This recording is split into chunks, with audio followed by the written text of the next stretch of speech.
Assalamualaikum warahmatullahi wabarakatuh. Halo Sobat Wong Blitang Channel dimana saja berada. Jumpa lagi nih di channel kebanggaan kita, tentunya Wong Blitang Channel, tempat berbagi seputar teknologi dan pendidikan. Rekan-rekan sahabat Wong Blitang Channel dimana saja berada, mohon maaf nih karena ada beberapa kesibukan. Kami baru menyapa rekan-rekan semua, dan karena terkait ada informasi UKOM itu akan sebentar lagi dimulai. Di sini ada pendaftaran sampai tanggal 4 ya, 4 Maret, dan untuk pengawas itu tanggal 17 Maret kalau nggak salah pendaftarannya. So jangan lupa dan jangan lewatkan kesempatan ini ya teman-teman, bagi yang mungkin ada yang mau naik pangkat ataupun mau ubah menjadi jabatan fungsional ke pengawas. Silahkan, mudah-mudahan pada UKOM ini rekan-rekan bisa berhasil dengan maksimal dan mendapatkan skor yang seperti yang diharapkan, dan mampu dalam arti naik jabatan fungsional ataupun mampu lulus di uji kompetensi pengawas dan mampu menjadi pengawas seperti yang diharapkan. Amin ya robbal alamin. Oke rekan-rekan sahabat Om Blitang Channel dimana saja berada, sebelum kita mulai nih, mohon bantuannya ya teman-teman semua. Mohon bantuan untuk like, share, dan subscribe, karena dengan bantuan like dan subscribe teman-teman semua, Wong Blitang Channel ini akan bisa berkembang dan terus berkembang, dan mudah-mudahan akan menjadi channel kebanggaan bagi rekan-rekan semua di seluruh Nusantara. Amin ya rabbal alamin. Terima kasih atas dukungan supportnya ya teman-teman semua.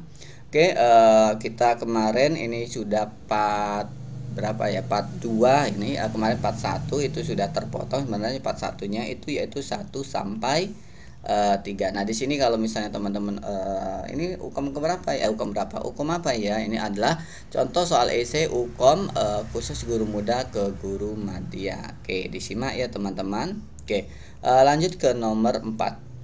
Nomor 4 nih, kalau misalnya ada soal jelaskan konsep keadilan sosial dalam konteks pendidikan dan jelaskan bagaimana guru dapat mempromosikan keadilan sosial di kelas. Oke, yuk. Sekali lagi kita coba. Soalnya seperti ini. Jelaskan konsep keadilan sosial dalam konteks pendidikan dan jelaskan bagaimana guru dapat mempromosikan keadilan sosial di kelas. Nah, itu contoh soalnya. Gimana kalau misalnya soal itu ada bersama dengan soal yang rekan-rekan hadapi. Oke, tapi kami mengingatkan teman-teman semua di sini hanya sebatas sharing-sharing aja terkait kalau misalnya soalnya seperti itu ya. Kalau soalnya persis ya nggak mungkin, karena ini hanya sharing-sharing aja, karena kami juga nggak ada menjaminnya ini keluar atau enggaknya. Yang jelas kami di sini niatnya hanya membantu rekan-rekan supaya rekan-rekan bisa berlatih terus mengenai soal-soal yang akan dihadapi seperti soal uji kompetensi. Oke. Nomor 4 tadi, yuk kita ulangi lagi soalnya. Jelaskan konsep keadilan sosial dalam konteks pendidikan dan jelaskan bagaimana guru dapat mempromosikan keadilan mempromosikan keadilan sosial di kelas. Jawabannya kira-kira apa? Ya, seperti yang kita ketahui nih, keadilan sosial dalam konteks pendidikan itu adalah prinsip yang menuntut adanya kesetaraan apa saja, seperti kesetaraan akses, kesempatan, dan perlakuan yang adil bagi seluruh murid tanpa memandang latar belakang mereka. Nah, di sini seorang pendidik itu dapat mempromosikan keadilan sosial di kelas dengan mengakui adanya suatu keberagaman siswa. Terus yang berikutnya, membangun lingkungan inklusif yang menghargai perbedaan. Dan tentunya dengan cara apa lagi? Strategi pembelajarannya yaitu dengan menerapkan strategi pembelajaran yang mana mendukung partisipasi semua murid, memerangi diskriminasi atau perbedaan-perbedaan itu ya, dan stereotip, dan menyediakan tentunya sumber daya dan dukungan yang setara bagi semua siswa. Nah, itu dia. Yang berikutnya kita masuk ke nomor 5. Masuk nomor 5 yaitu jelaskan konsep pemahaman konseptual dalam pembelajaran dan berikan contoh strategi yang dapat digunakan untuk mengembangkan pemahaman konseptual siswa. Nah, jadi kalau misalnya rekan-rekan itu ada soal terkait hukumnya seperti ini, jelaskan konsep pemahaman konseptual dalam pembelajaran dan berikan contoh strategi yang dapat digunakan untuk mengembangkan pemahaman konseptual siswa. Yuk, jawabannya kira-kira apa nih? Oke, langsung aja ya teman-teman ya. Oke, jawabannya seperti yang kita telah tadi, kita perlu memahami apa sih makna dari konseptual dalam pembelajaran. Yuk, pemahaman konseptual dalam pembelajaran itu adalah pemahaman yang mana pemahaman tersebut yang mendalam dan menyeluruh tentang konsep atau prinsip yang mendasari suatu materi pelajaran. Nah, jadi prinsipnya itu menyeluruh dan tentang konsep dan prinsip yang mendasari suatu materi pembelajaran. Yang berikutnya yaitu strategi yang dapat digunakan untuk mengembangkan pemahaman konseptual siswa, antara lain nih contohnya mengaitkan konsep baru dengan pengetahuan ataupun pengalaman sebelumnya yang relevan. Yang relevan artinya itu yang berhubungan. Dan berikutnya tentunya dengan menggunakan contoh konkret nih atau ilustrasi, di mana ilustrasi tersebut bisa menjelaskan konsep, melakukan diskusi ataupun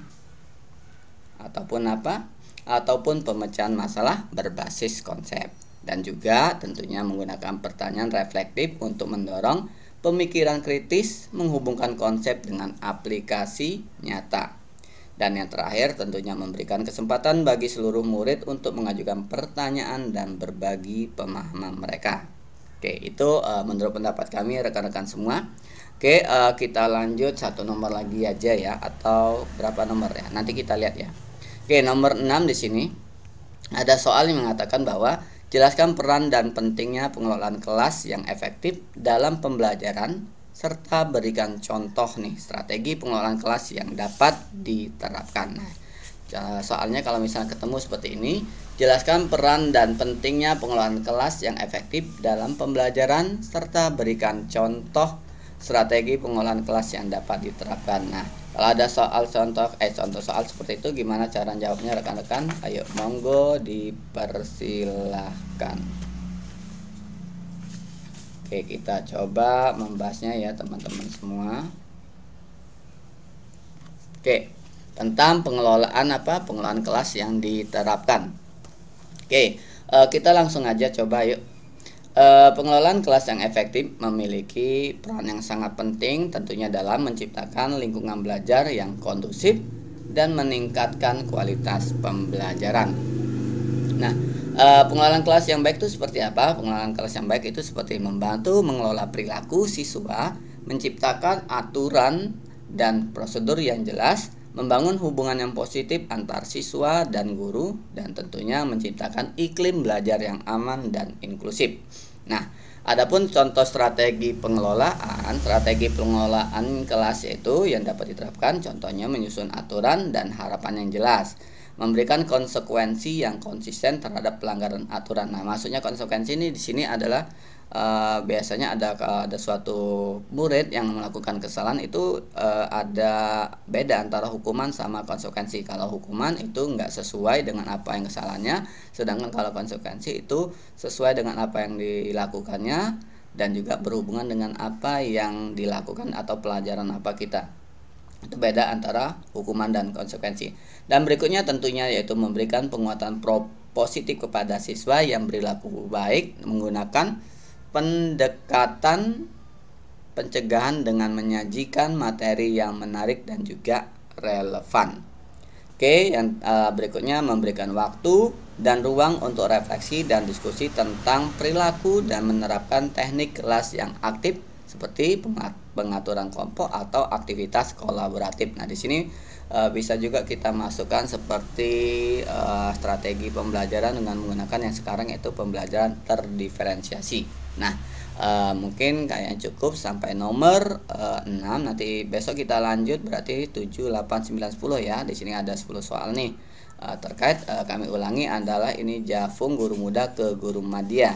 Mudah-mudahan ini bisa membantu rekan-rekan dalam menghadapi UKOM, dan kami doakan semoga nanti UKOM tersebut rekan-rekan itu diberi kemudahan, kelancaran, dan diberikan hasil yang maksimal dan dinyatakan lulus uji kompetensi. Ditunggu part yang selanjutnya.